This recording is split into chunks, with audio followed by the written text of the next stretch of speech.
Hi, Hello. and welcome to our Seen by Few Memorial Day special. As always, he's been Nick, and I've been Lance, and you've been a fantastic viewer. Yes. I really appreciate you being here. Laying it on thick in the first 20 seconds. Sure, why yeah. not? Oh, yeah. Stay. Watch. Come for the review, Yeah. stay for the yucks. Or, Yeah. Just- I don't know if this one will be a yuck fest. no. So, we decided we wanted to do a Memorial Day special, and we were like, what's a good Memorial Day movie? Saving Private Ryan. One we were going to do last Memorial Day, but I think the new Maverick movie, the Top Gun Maverick movie is coming out, so we're like, let's do that one instead. Yeah, and I'm glad we did. And I'm not glad we did. I think you just watched the original.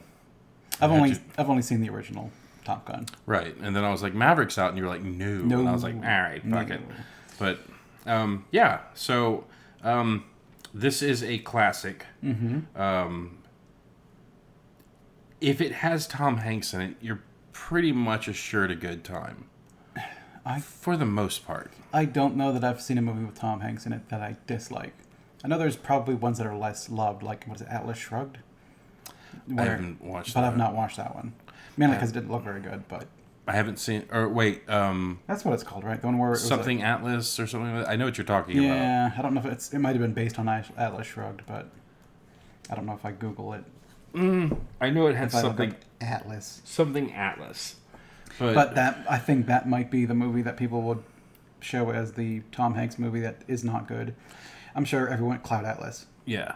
So that movie had like a bunch of people in it. And because I think it's supposed to be like a bunch of vignettes. Yes, about people's souls through the course of time, but then you would have like Tom Hanks in this lifetime was like an Asian man or something like that. So the yellow-faced Tom Hanks, and I think that's why people are like, F that movie, because you've got like Halle Berry playing a white woman or other, I don't know exactly. But for example, they whitewash or they race swap the actors because they're playing the same soul of a person or something, I think. I've just heard people complain about it. I've not watched it. Yeah, we haven't seen it either. But, so, and then like Joe vs. the Volcano, I hated that movie. I like that movie, actually. So I thought, and Money Pit, I didn't like that movie. I've not seen that one. It's Amber loves it, and I wasn't crazy about it. But is it never because Tom Hanks did a bad job? It's just bad storyline to me. Like The Burbs was an interesting movie, but But it's not that. Man, Tom Hanks isn't good in this movie. It's more of like I don't like what's going on in this movie, and Tom Hanks is in it. And Big is actually pretty bland. It's not bad. But that was I'm not a huge fan of it. That was like him. It's fine. That was like him at the beginning of his career. One of my first movies I ever saw Tom Hanks in was a movie called Bachelor Party, and it's one of the funniest fucking movies ever. And it's like when he wasn't like super Mr. Clean, because that's kind of a dirty movie, but it was it was such a good movie. And then bosom. Do you have a favorite Tom Hanks movie? It's probably Bachelor Party. Actually, okay. Like that's one movie that I could watch over and over and over again. I hear there's a full moon out tonight, and then the guy's ass comes to the top of the car. It's just that's good stuff. Whereas I think one of my favorites of his would be Castaway. That's a great one. I've only seen it one time though. I've seen it 3 or 4 times. Really? I saw it the one time, and then like I got to the skate part, and I was like, I don't know if I could finish this movie. And then I was kind of like, you know what? If that's as bad as it gets, then maybe I'm okay. And then a couple of weeks later, I had a toothache, and I was like, I get it. Yeah. I fucking get it. Oh, absolutely. Yeah. To the point where like, just get the F out. That's exactly what happened. This tooth is missing, and I went to the dentist, and he was like, so I think we could save it. I was like, get it out of my head. Get it out. And he was like, but you sure you don't want? I was like, get it out now. And then like he was like, okay, let's get some Novocaine. I was like, fuck the Novocaine, just rip this bitch out of my head. It can't be any worse than the pain I'm in. But he gave me the Novocaine. He got it out of my head, and I was right. It immediately felt better. Yeah, immediate relief. Oh my god, it's like toothache is like top 5 some of the worst pain I've ever been in my entire life.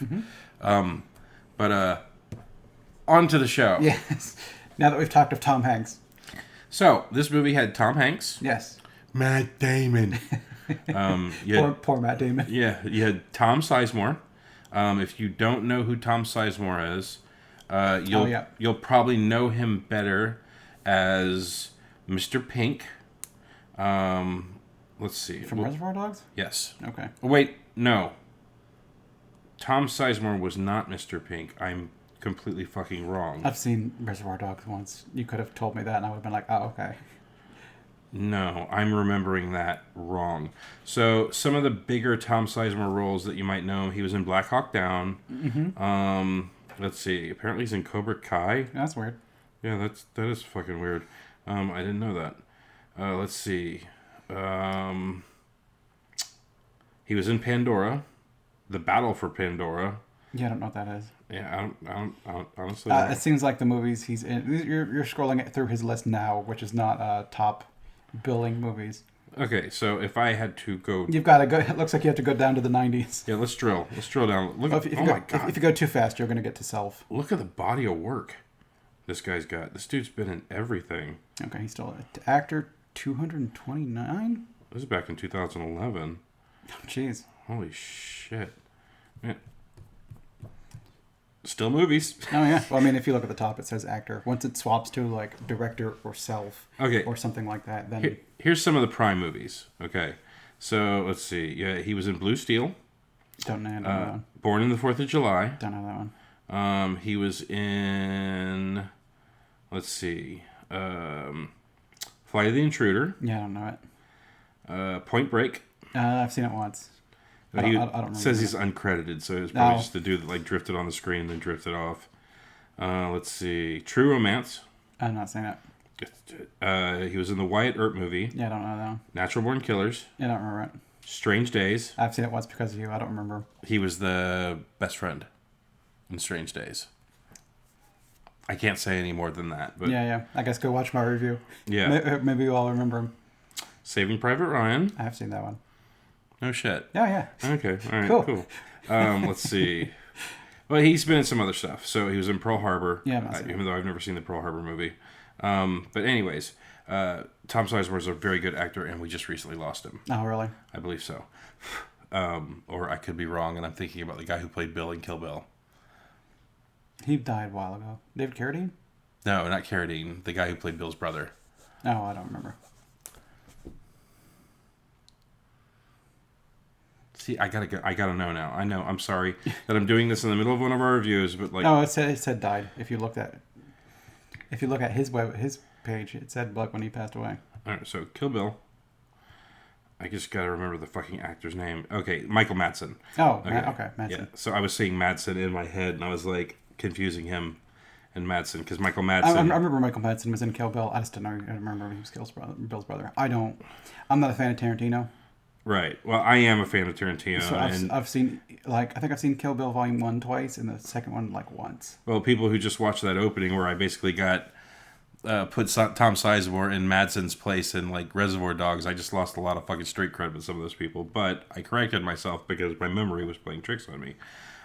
Anyways, so Tom Sizemore, he's a brilliant actor. If you're not familiar with him, he's probably like that guy. You've probably seen him in something because apparently he's been in fucking everything. Yeah. Well, I think I was reading the IMDb like trivia section, and in order to be in this movie, he had to be off drugs, and he took a drug test like every day or something like that. And unfortunately, he relapsed after the movie or whatever, or I guess he was clean for the movie. Yeah, you know. So I imagine eventually it's just movies pay the bills, so he's probably just hammering them out. Well, Is yeah. my assumption. I don't know for You sure. got a problem if I have a heroin needle sticking out my arm in this movie? Nope. Yes. Okay. Well, good. You could be in the movie. You had Edward Burns. I didn't know who he was, but Amber recognized him from, I guess, 27 Dresses. Okay, was he the Brooklyn guy? He was the boss.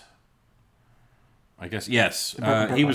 He was the guy that was pissed off when they let the crowd Yeah. go. The crowd. You had Barry Pepper, Okay. who was the sniper. Mm-hmm. You had Adam Goldberg. Uden. Okay. You had Vin Diesel. Yeah, I saw him. Giovanni Ribisi. He was the medic. Okay. Jeremy Davies is a guy that I was not familiar with back then. He's the guy that played Upham. The translator. Yes. Okay. I did not recognize him back then, but I know who he is now. He's been in, I think he was in Justified, which is a show I'm sure you haven't watched. No. Ted Danson. Yep. For his one scene. Yeah. Paul Giamatti. For his like two scenes. Yeah. Dennis Ferreira. I don't know who that is. He's one of the generals, I guess. He was the guy that, as soon as they got finished in the storming the beach in Paris, when he was basically kind of debriefing them what's going on and like, Oh, spoilers? yeah, he was a guy. Yeah. And then you have like a bunch of other people that were in this movie that are just like who's who of like familiar faces. Including Nathan Fillion. Yeah, and Nathan Fillion, who was not in that list. Yes. But has a great bit Well, in that we'll movie. talk about it. Like, do we want to give our scores and then go into actually talking about Yes. the movie? Yes. So, Nick, if you had to give this movie a 1 or a 0 to 10, what would you give it? That's a 9. What'd you get? I didn't guess it. I'm saying. It's a really good movie. I just have trouble watching it.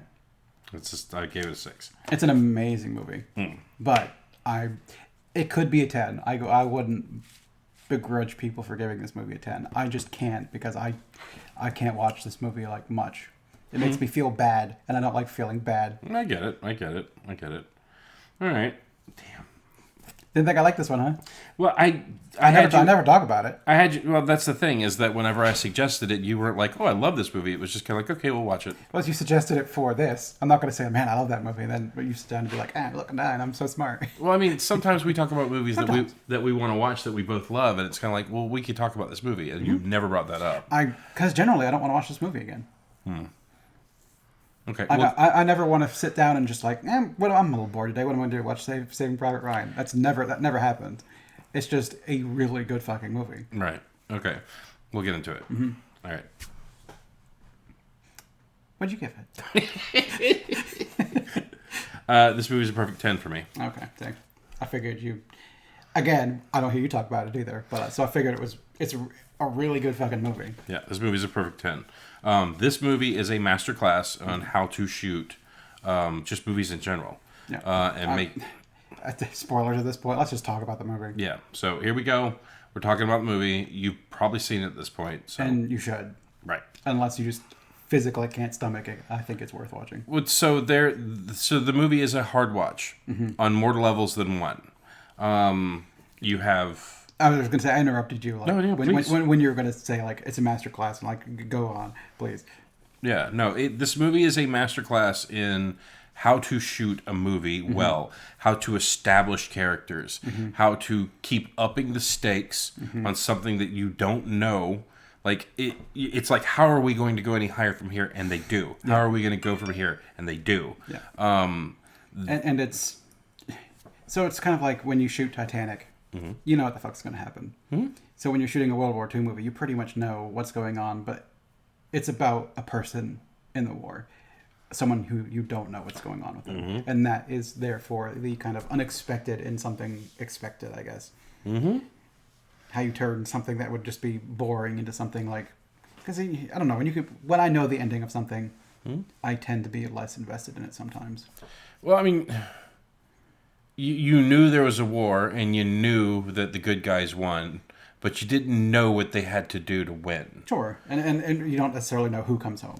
Right, and this is just such a one-off movie where it's not like we have to take this bunker, or we have to take this hill, or we have to storm this beach. It's literally an oddball fucking mission where it's like, this woman has lost all of her children. If we can get one of them back, like... Who the fuck thinks of that? Like, that is such a weird approach to a war movie. Well, but, my God, it works. I think it happened in the Civil War. Like, someone had lost, like, enough of her children to the point where they... 5 sons. Yeah, or something like that. Well, see, and that's... Every scene in this movie, like, there's no chaff anywhere. There's no filler.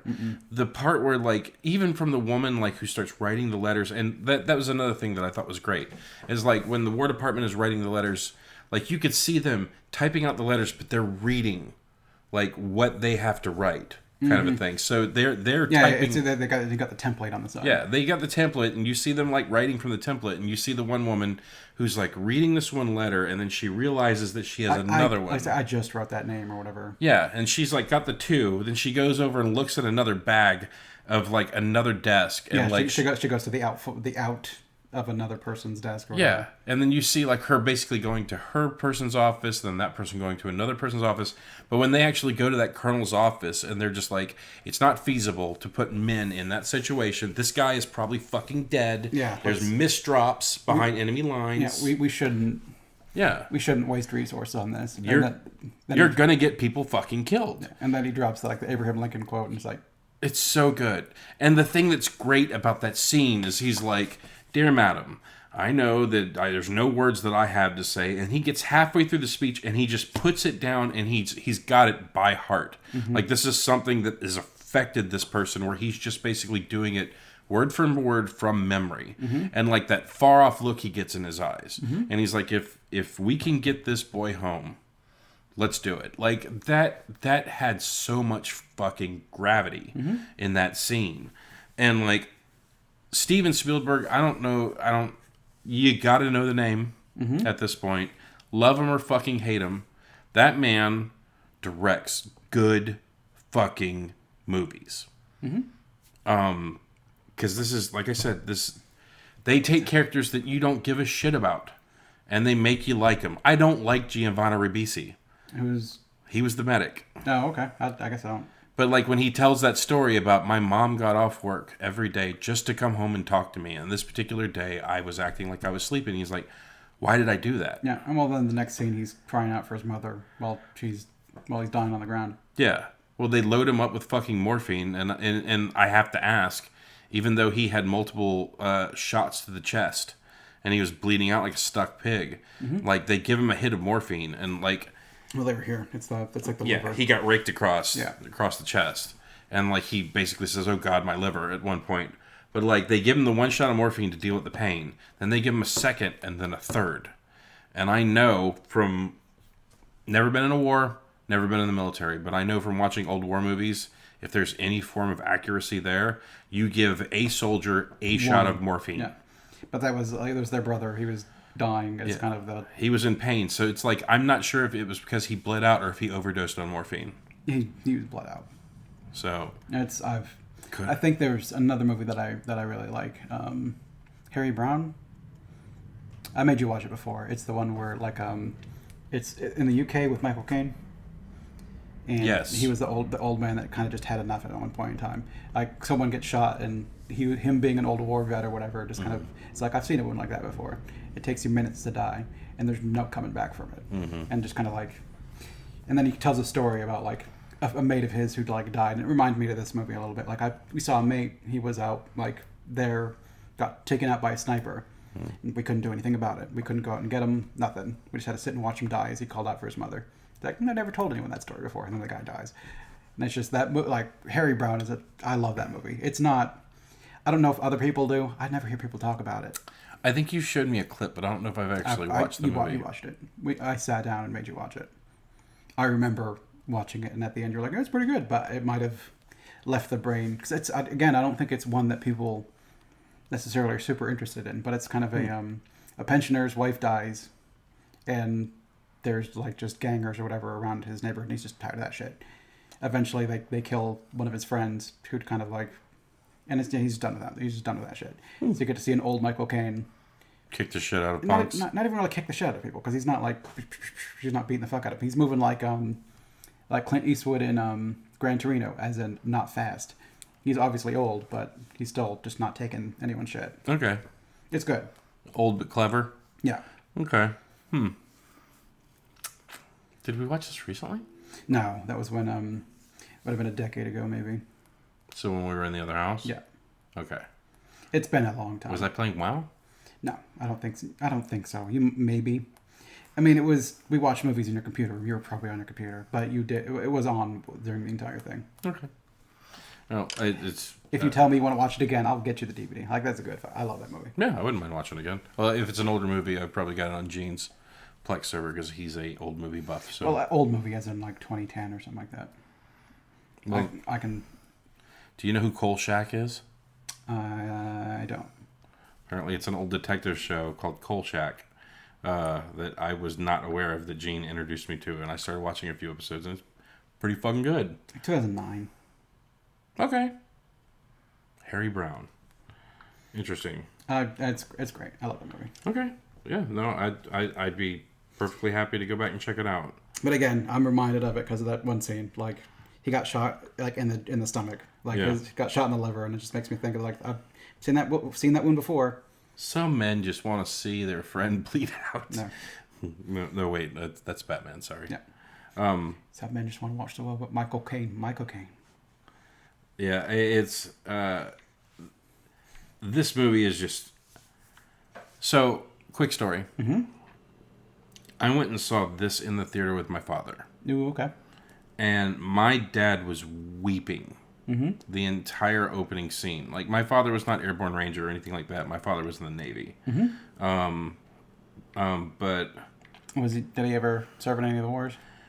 so my dad was drafted for service. I think I'm not sure which war it was. It might have been like. Honestly, I'm not sure. My dad was born in 1941, so it wouldn't have been for World War II. And then I think the Vietnam War might have been a thing that he had to do. What they call it, the Korean conflict? So it would have been when he was around 30. Mm-hmm. And I'm 50, and it was before he met my mom. So it would have probably been like, it could have been the Korean War.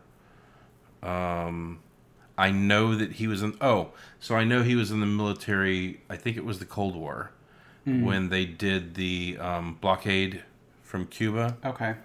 Because my father was on one of the boats. He was on the USS Moose Brugge, and he was in the radio room. And my dad said, I don't know how much of this is true, but he said he was one of the first people who got the radio call in when they broke the blockade and came back home. But yeah. Was that when Magneto was throwing the missiles at them? Yes. Oh, okay. Yes. Sorry. Oh, no. The Cuban Missile Crisis is what it was. Yeah. But anyways, yeah, I remember my dad was weeping in that. And when I say weeping in the beginning of it, it was like... Yeah, that's visceral. Yeah, well, when he walked up and was standing at the gravesite, my dad was a little teary. And then that whole opening where they're storming the beach in France, and like he was just weeping his eyes out, and then like he was better, like he had to get up and leave the theater, and then he came back, and then he just kept crying throughout the movie because I guess it kind of hit him in a way. Oh, yeah. I don't know if my dad saw any combat, but I guess there's a connection, when you're kind of like in tense situations with people. But I do remember that very, very well. Like, because my dad was not a big crier. But yeah, I do remember that very well. First time I'd seen this movie, I was just like, holy fuck, what am I watching? And then... it's intense. Yeah, it really is kind of stab you in the fucking eyeball intense. Almost immediately. Like, it's kind of the slow walk to the gravesite where he, like, topples over, and then you're just kind of, like, fucking in it. Yeah, and then, like, from the opening scene to the escalation, like, one of my favorite scenes in the movie is, I gotta get this pebble out of my boot. I had this hitchhiker riding me. I gotta get this pebble, and then the fucking thing hits the brick wall, and then it crumbles, and like all the fucking Nazis are just like sitting behind there. Like that whole standoff was great. I thought that was fantastic. But then again, I'm a sucker for Paul Giamatti. I think he's awesome. Yeah, I like him. But yeah, like the movie is just a masterclass in storytelling. It makes you like characters that you're not supposed to like. It's because, I mean, for the most part, you feel bad for all these people. You do. Even what do they call them? Betty Boop or Mickey Mouse? Betty Grable. What gams? Yeah. Yeah. Yeah. You kind of feel bad for that guy. Well, you do, like, because he's digging his own grave and people are standing over him like he's digging his own grave. Until the knife scene later. That's not him. I know it was a different guy, but it's kind of like... No, it's the one that shot the captain. That was... That was the guy? Yeah. They got pulled back in? I think the one that put the knife in looks a lot like... Are you sure that's not him? Because... It says it specifically in the trivia, because I always thought it was the same guy. I always thought it was the same guy, too. And it was like the Steven Spielberg or whatever said it's not him. They just look similar. Okay. Because otherwise I would have been like right there with you. Yeah. Well, I mean... Yeah. The guy gets to see him shoot his. Yeah, we spared your life, and now you're back here shooting people again. Yeah. And that was just kind of the end of it. And he said his name, and he was just like, "I've had it," and just basically drilled his ass. IMDb had the translation of it too, and even was like, "Oh, I've seen this guy before." He's like, "Shut your mouth." It's like Upham, right? And that's. Okay. Well, he knew exactly who he was. Yeah. Like as soon as he looked. Well, I at think his it was face. probably going to be like, "Hey guys, he's not going to shoot us," or something like that, or maybe he was going to he was going to out him or something like that. Okay. I wonder if that was the reason to be like, "Hey, I recognize him." Upham, wasn't it? And he just took him out. Yeah, we're gonna be okay, guys. They're not gonna fucking kill us. No, he did it. But yeah, it's just the knife scene is one of the hardest parts to get through. Yeah. And like it's still like I've never hated a character in a movie more than when he just sat there and listened to his friend get fucking like stabbed. It's the thing. So overtaken by fear, like I don't think his legs were carrying him up the staircase anymore. Which is part of the thing I didn't understand. It's like he was a big fraidy cat, and then when it came to that battle, when he was running ammunition, he was just sprinting across fucking streets, taking enemy fire. I think you're so scared you're not even aware of what the danger you're in, but then you hear the danger up there or something like that. Yeah, well, I mean, they made a point to make the whoop whoop, like apparently the ones that like get really close, you can hear it like cutting the fucking air as they're going by you, and like they do an extra point of showing that, like even the part where he starts to run out and then he fades back in real quick and the wall just gets fucking peppered where he would have been. God damn, that's such a good fucking movie, and like I really wanted Amber to watch it because she's seen it. Kind of. Well, so she says she's seen the entire movie, just not in one sitting. Okay. But it's like that's one of the movies where it's like, do you know why his hands are shaking?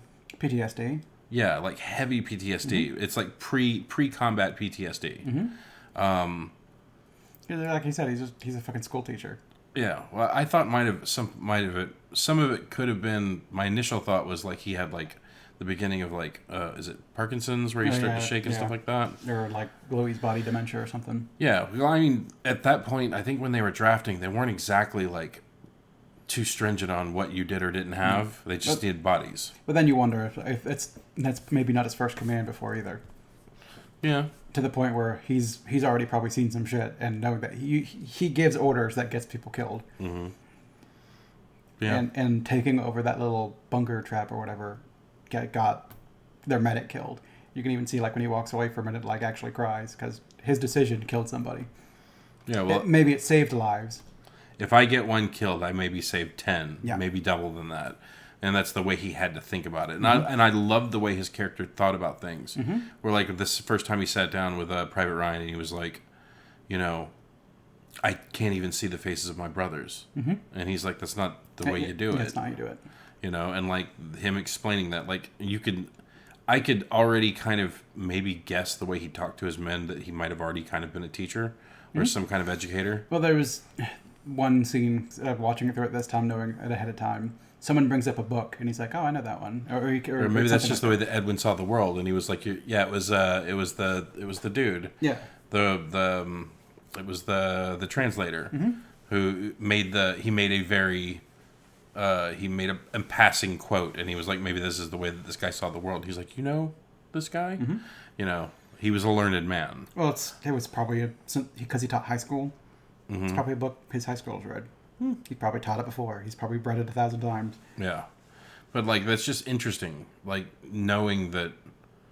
Yeah, he's not some great army general or great commander. He's a school teacher. Yeah, he's not one of these dudes that was just like, "Wahoo! I want to go and fucking like kill people." He was drafted probably, and he wants to be home. Yeah. It's like I don't care about Ryan. Ryan is how I'm going to get home to see my wife, and that's what I'm doing it for. Yeah. But like the movie is just very morally ambiguous in some places. Like, Mike, I want to know what you're thinking. You don't want to know what I'm thinking. Yes, I do. And it's kind of like, well, I don't give a shit about this kid, but at the same time, if this is the best thing that we do, that we do, then maybe it's worth it. But like that last line, like the part that always gets me, I can watch that entire movie and not cry. It's an earn it. Earn it. Or earn this or whatever. Yeah, earn it. It's like, what's your last? Like, I'm dying for you. Like, you better be worth it. Earn this. Yeah. I don't get to go home. You do. Earn it.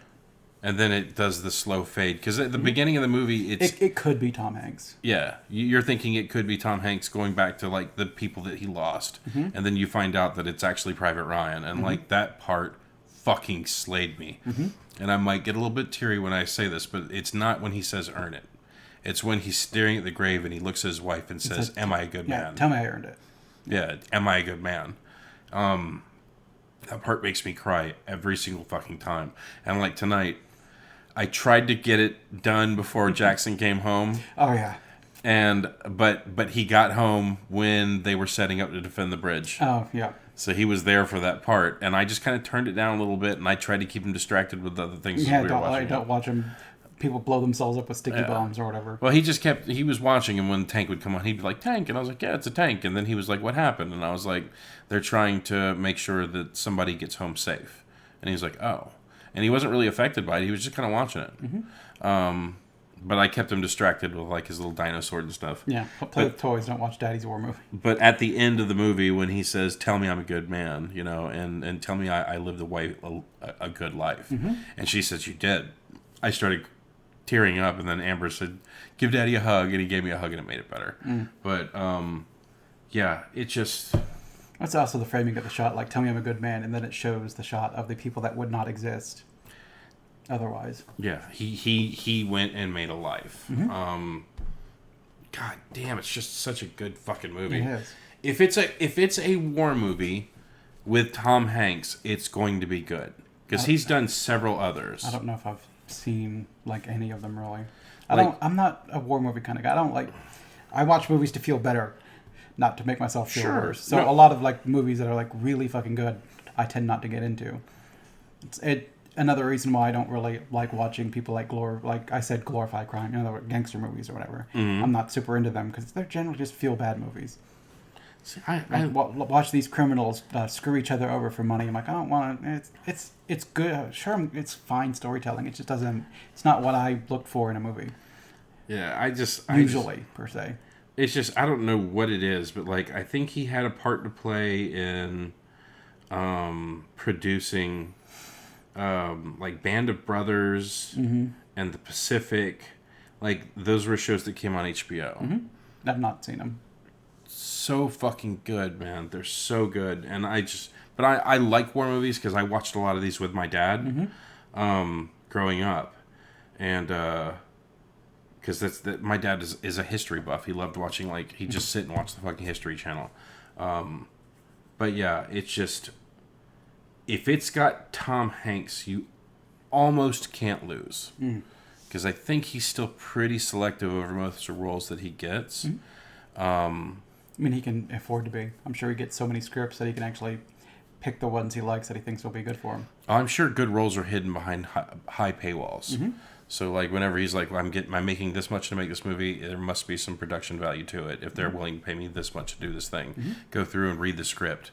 I don't know. It's just the guy is still on a fucking hot streak, and I know there was like a campaign to try and tear his ass down a couple years ago, and shame on whoever tried to fucking do that because the man's a national treasure until we find out he is in fact part of the pedophilic elite or some stupid shit like that. But Yeah. because everyone seems to be getting torn down these days, but we're all human, fucking stupid. Can I ask you some scores, Sure, go for it. or do you have some other points of the movie that you want to We bring can up? do scores at the moment. Sure. Okay, so what do you think that IMDb gave this movie? 9.5? It's got to be high, right? It's high, not quite that high. Okay. You're still gonna have haters. No, people blew up. I'll give you another run at it. 8.8. 8.6, very close. Okay. All right. 8.6 out of 10. Metascore was Metascore's over. so the Metascore was closer to what you said. 91. 91. They're all awful. I'll just show you a thing later. That's kind of funny. Okay. What do you think on Rotten Tomatoes? What did the critics give it? I think this is a movie critics eat up. So I'm going to go 95%. 94. All right. Very close, Nick. Very close. How about the audience? 93? 95. Oh, sweet. Yeah. So, yeah, this... Yeah, it's a god fucking movie. Yeah, you can't fucking miss with this flick. And if you haven't seen it, I'll go ahead and say it. Shame on you. It's a good fucking movie. I understand why people might not want to watch this sort of movie. I mean, the opening part where, the water is red with blood. Of like this is shit that happened, not necessarily exactly as it happens here. It's not like a documentary, but this shit happened. That happened to people.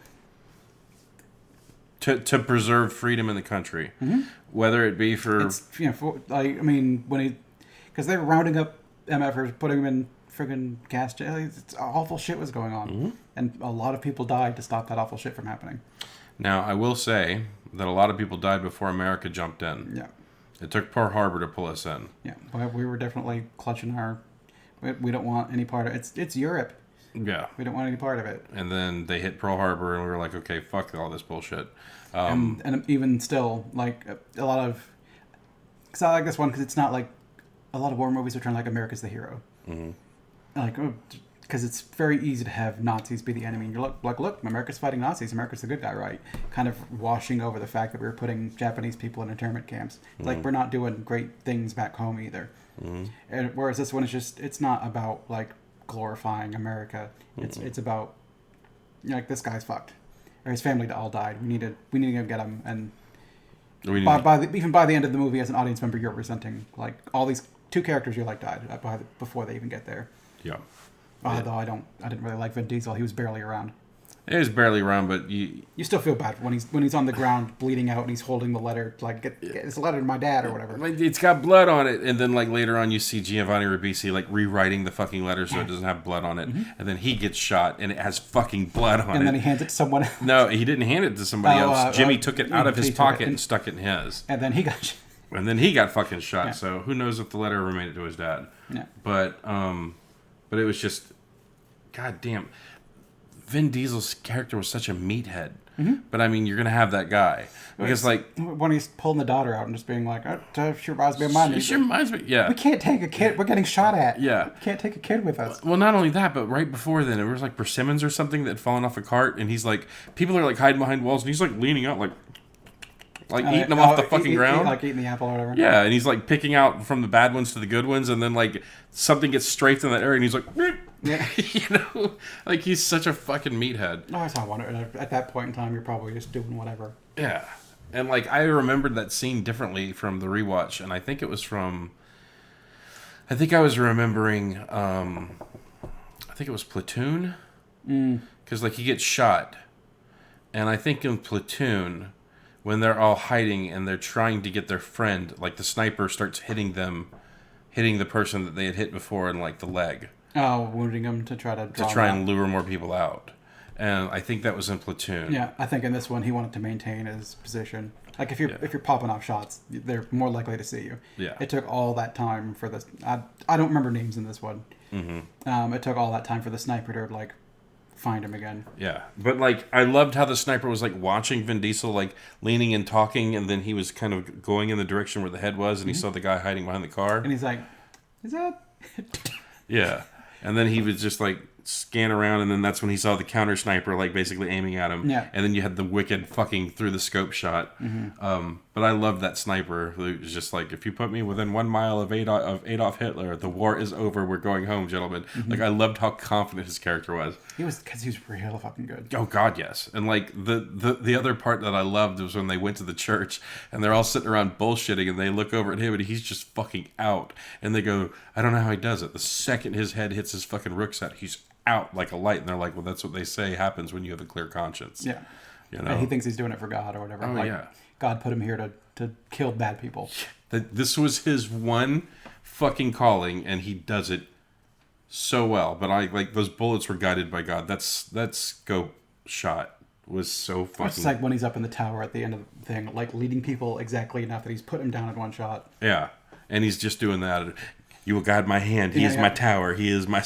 Like that whole thing. And then like when he pulls the fucking scope up and sees the tank, sees the tank leveling up, and he's like, "Get cover!"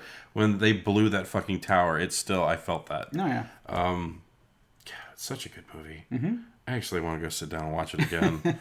It'll probably be a long time before I watch this one. It's hard to get through for me. Really? It's really good. Like when I'm watching it, I'm not like, man, why am I watching this? It just makes me feel bad. It shocked me you gave it a 9. I mean, honestly, that shocks me. Good. Yeah. I really like this movie. Well, I mean, I figured you would have given it points off because, like, it's so fucking, like, you know, like, very, very I know you don't like watching like things that are like super fucking tense or like downers. Yeah, I don't. Well, I don't really like super realistic violence either. That's why I like stupid superhero violence or whatever. Where like that shit does. It's not real. Or even to the point where you're watching some movies or whatever. Where like this isn't a thing that happens to people. I get that. Like if I know people like watching like skateboard fails or whatever. I can't watch people. I can't watch people get hurt. I fucking hate it. Like watching someone like, look, he hit himself in the nuts makes me feel bad. It doesn't make me feel bad. I physically Oh, yeah. recoil from seeing people get hurt. It makes me feel bad. Someone taking a nut shot, I still think is funny, but like watching someone break their arm, No, like I do not, or like bash their face. I don't want to watch that shit because it just that makes my teeth hurt. I know there's that one gif that goes around from like when the reality show or whatever, when she's pulling back the watermelon in like a catapult and it goes forward, then it comes back and immediately Hits her in the fucking head. beans her. I can't. I don't like that one. Yeah, because that's real. That hurts. That's Yeah. not a fun little. She tripped and kind of like goofy. And that's real pain. I'm not a fan of that shit. well, I do like the thing where it like comes back and hits her in the face, and then it immediately goes to that guy on Survivor going and smiling in the background. I thought that was funny, but it. At this point in time, it's mean to the point where it doesn't feel real anymore. But still, it's like this shit happened to people. It makes me feel bad. Yeah, no. People had to go through it, and it's not that far removed from us, at least, because my grandfather was a World War II vet. I don't know much about it per se, because I don't think you come home and talk about the war. And especially he died when I was a lot younger too. So I went through this thing when I was a teenager when I liked actually sitting down and talking to older people, just hearing some of the stuff. Never had a grandfather. Had grandmothers. Never had a grandfather, and I just like sitting down, like talking to old people, old guys mainly, and just asking them about like any stories they want to share with me about this or that. One of the funniest stories I ever got was I was in Northwoods Mall, saw this old guy sitting outside waiting for his wife in one of the stores, and I sat down and said, "Hey man, do you mind sharing a story about some battle that you were in the past?" And he goes, "Yeah," and he was like, he said, I was at Pearl Harbor when it got hit. And I was like, really? And he goes, yeah. He says, I was on one of the destroyers. Like when the planes came in the first time, he said, I was on one of the destroyers that was in the bay. And I was like, wow. And he goes, yeah. And I said, what did you do? And he went, and I thought he had a fucking stroke. And I was like, sir, are you okay? And he said, yeah. And I said, what happened? He said, no, that's all I could do when the planes, that's all I could do when the planes flew over. We just went. You look gap mouth at him. Gap mouthed and watched the fucking planes flying because no one knew that shit was happening. But like that always, I laughed so hard when he did that. Because you're like, what is he doing? And it's like that's what I did. I looked up. He had such a sense of humor about it, and it was something he actually lived through, and it was obviously horrifying because he told me like some of the shit that went down with that. But like that used to be one of my favorite things in the world to do when I was younger is talk to like old war veterans, and it's like I didn't necessarily want to hear the horror stories. Just wanted, Yeah, I liked hearing like one of my buddies back in the day, Todd, was on a fucking nuke sub, and like one of my favorite stories with him is he said that when they would go underwater in like the deep, down in the ocean, like they'd stay under for like forever, and he said one of the things that he used to hate was something called skivvy ninjas on the subs, and it was basically people who took their fucking boxer shorts, put it around their fucking head, pulled the pee hole open so their eyes could see, and they would go around and like do shit like take people's fucking foot lockers and stack them up in the fucking hallways so you couldn't get through, or like he said they would just do like really fucked up shit, and he was one of the skivvy ninjas. He started the story with I hate skivvy ninjas, and he's like, yeah, I was a skivvy ninja. But like I just loved hearing those stories. I never went in the military myself because my father always told me if I ever went in, I'd have to go in the Navy or I'd have to go in the Air Force. He said, because if you're in the Navy, at least you're sitting offshore on the safety of a ship. And if you're in the Air Force, you're most likely sitting in a chair somewhere crunching numbers. He's like, if you're a Marine or if you're in the Army, you're fucking dead. So he made me promise I wouldn't go in. And for some stupid fucking reason, I adhered to it because I did at one time want to serve. I just didn't want to do what he wanted me to do. So I've never wanted to serve. I know I don't have the body for it, the will. I mean, at one time, well, it's a combination of both. Like, I don't like getting up early in the morning. Like, people telling me to get up makes me not want to get up. But like, I'm just gonna stay in bed now. No, I get that. I can't. I don't have the will for it. Well, it wasn't so much the will for it. It was just my father was my hero, so I kind of felt like I had to walk the same road he did for some reason. But I didn't. but I kind of did. But I wish I would have served, to some extent, just for the experience and just for, like, whenever I talk to servicemen now, they're always super respectful and they're always, like, very, very nice and they have great manners and everything. But, like, I want to know what they're actually fucking thinking. Like, being in the military right now in this time and age has got to be fucking wacky, Well, I'm really glad I didn't serve because college was around the time of 9/11 for me. I absolutely would have been shipped out. Yeah. No, you're right. It's nuts. Like, just sit down and actually think about it as nuts. And, like, they're saying that something like a draft could happen now. Because, like, recruitment numbers are low. I know I'm okay because I'm fucking old. I've got a terrible fucking back. But, like, if anything ever happened on this continent, I'm pretty sure I'd be riding around in the back of a fucking 4-wheel drive truck with a pistol or something like that because I do want to defend my home. Yeah. It's weird. I mean, I guess you have the issue of if there is an invasion, a lot of people are armed. It's not to the point where an army worth of arms per se. Yeah. But you're gonna have a lot of people that are armed. Well, I think so a friend of mine, Stuart, is in the military, and he said that one of the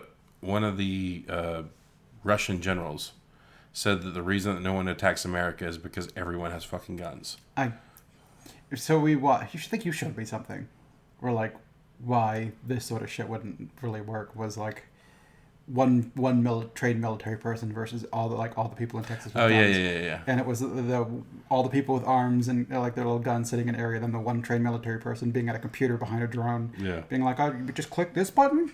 Oh, I won." Yeah. Because it's the amount of output is so vast or whatever that it's not going to matter. But that's Americans defending like the military or whatever, not necessarily. Hi, Kyle. What's your name? My name's Kyle Jordan. And what have you got? And what are you packing? I'm wearing Kevlar 100% from head to toe, and I have an AR-15. On a scale from 1 to 100, how confident are you that you're going to win this a million? Yeah. And then it's like, my name's Kyle Rittenhouse. I'm in the military, and I'm flying a drone. Like, that comedian is... Do you remember that guy's name? I don't. And I want to give him credit because that bit is so fucking fire. If people are curious about what I was referencing, maybe... Because it's something you showed me. I don't know that one. Oh, it was TikTok, wasn't it? It was TikTok, wasn't it? It was a TikTok. Okay. And it's probably going to be hard for me to fucking find it. Yeah, at that point in time. Because I'm going to have to go through all the booty flapping stuff that I've... Because, like, it was way down I have to scroll past all the booty flapping stuff I've liked. Yeah. Okay. That I've favorited. Yeah, I'm no fool. But, yeah. Like, there's... I like a lot of stuff on TikTok because there are a lot of fucking super intelligent people putting out good content. But then I've also seen that somebody the other day said that because China controls the algorithm, they're showing you all of the mind-numbing stuff and none of the stuff about, you should be a decent person. Oh, here it is. So the guy's name, it's Famous Mike.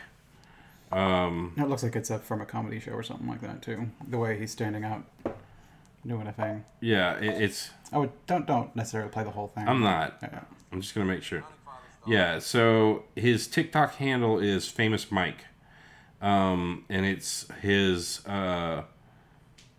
bit about the Second Amendment, and it is probably one of the funniest fucking things I've ever seen.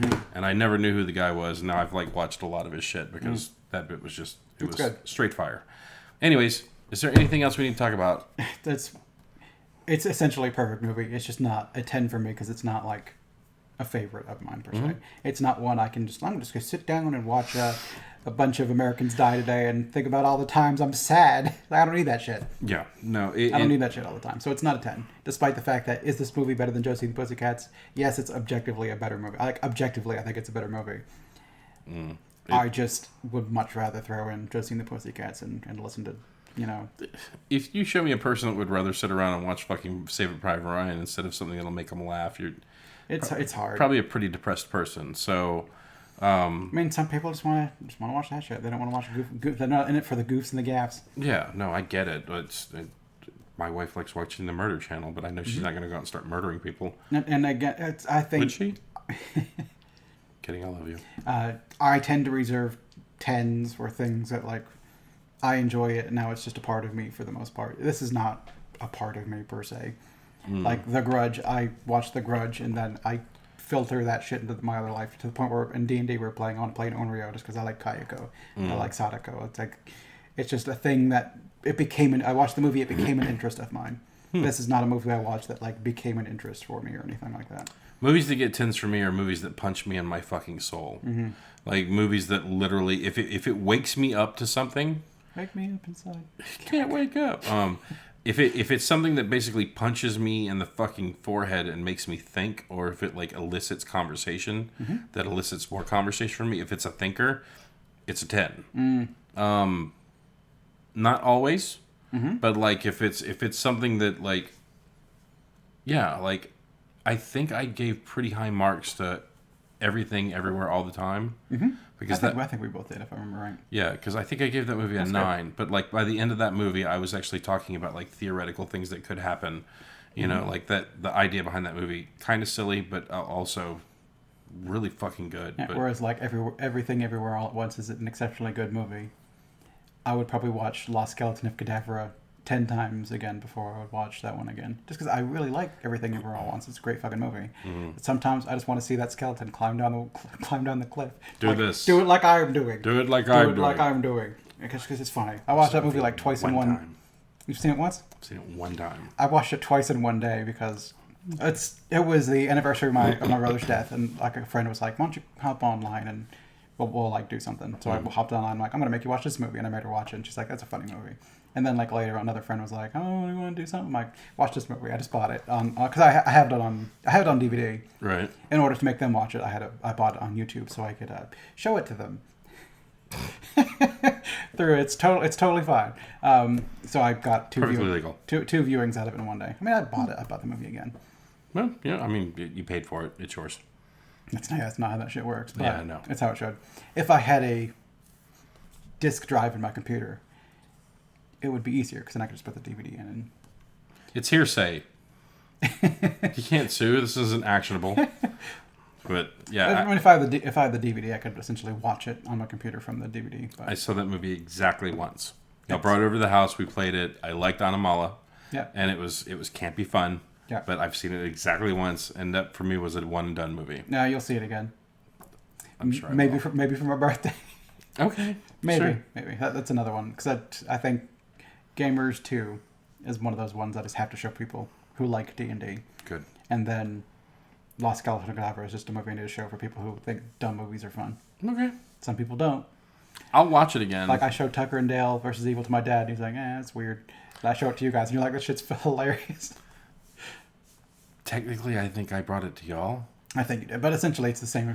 I bring that sort of thing to my dad. He's like, "That's a weird movie." I bring that sort of thing to you guys, and you're like, "Great." Yeah. So the only reason I pointed that out is I've only found 2 things that I have ever been like, guys, is this a thing we want to watch? Only 2 things in the entire time I've known you, and it was Dr. Horrible and Tucker and Dale. Okay. And I found those pretty much back to back of each other because I was like, Neil Patrick Harris, Dr. Horrible, is this a thing? And Amber watched it, and you're like, oh my god, it's so good. And then you watch it, and you're like, this is really great. And I was like, I contributed. I brought something to the table, and then I don't know if that's just got a broad shit that I've liked. Maybe, but it's like that was the one notable thing that I remember when I was like, is this a thing that we want to watch? And then when y'all watched it, y'all were like, this is good shit. Like that's the difference might be I think you've brought me plenty of stuff I've liked versus maybe the amount of times you've brought me stuff that I fucking love might not be quite as high. But I think that might have been it. But that might be true. I don't know if there's shit I've shown you where you're like, I fucking love this, and then you just throw it on all the time. Maybe Eurotrip? Yes, Eurotrip is that. It's not even guilty pleasure. Like that's good. I love it's that movie. Just a cult classic in our little group. For our group at least, because we watched it so many times. It was like I'd shown it to you. I think I might have shown it to you. It might have been someone else at this. I don't remember anymore. But it was shown to you guys. I was there, and then it just was on TV all the time because you had like the movie channels where it's just playing movies, and then while we're all sitting there and like on the computer or whatever, and it's like the movie on TV, and you just put it on TV, and we've just seen it's repetition to the point where we're just doing the bits. That might have been it. Like it might have just been on TV. That's possible too. Like I don't remember where it came from, but I remember it was so quotable the first time we watched it. Hey, Where's the beef, huh? Yeah. Miami Vice, #1 new show. Like Miami Vice, #1 new show. that was constantly said. Yeah. Miami Vice and Miss Scusi. Yeah. Oh my Scusi. god. There's so many back rubs. So many inappropriate back rubs. That's just a thing. I walk by you when we're playing D&D, rub your back, and you're like, Miss Scusi. And when he's not raping me in the armpit with an empty bottle.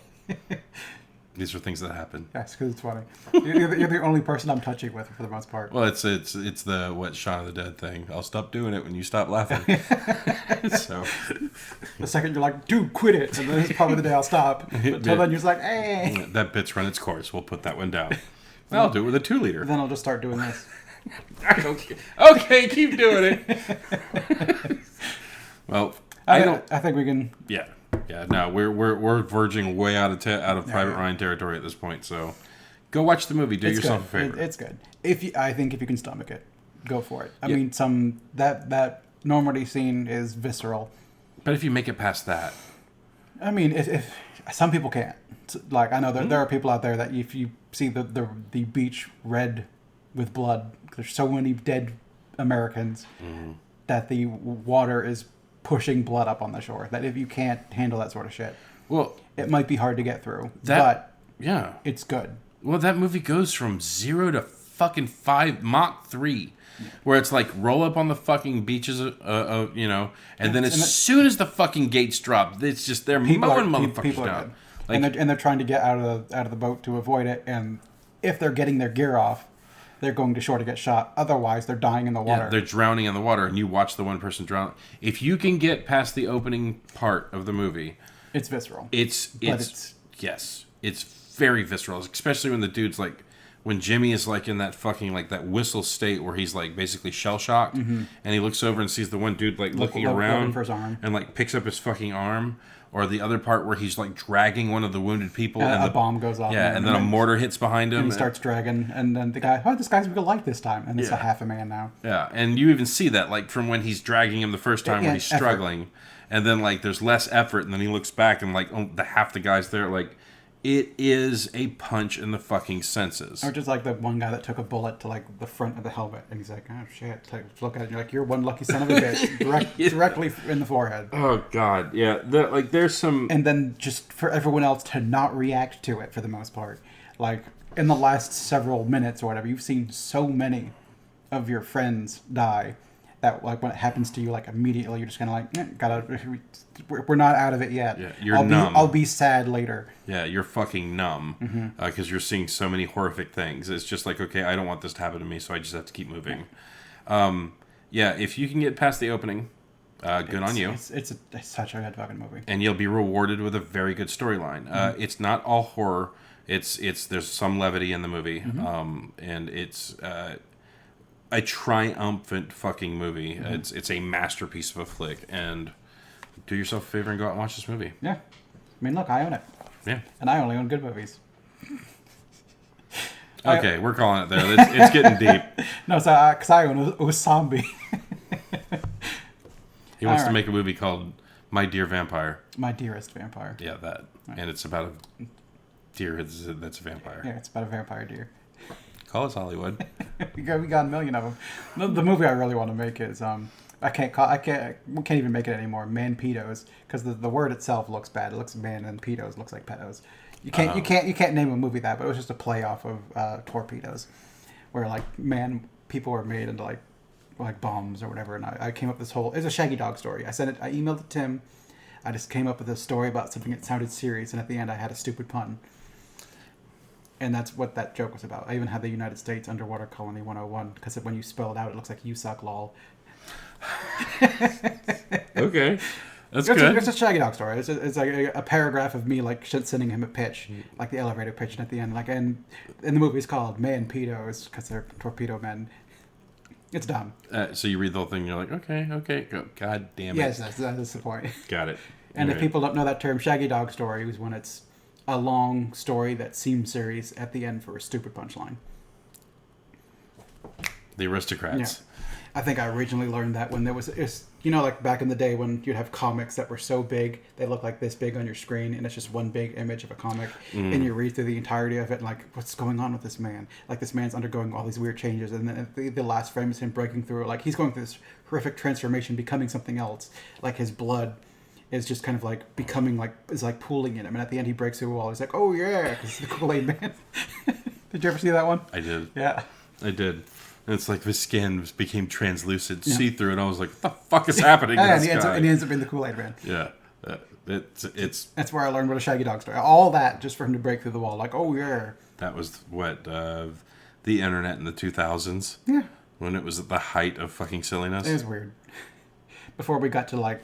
Now the internet is absurdist, where you get a deep-fried meme of like Markiplier, but as the guy from Shrek.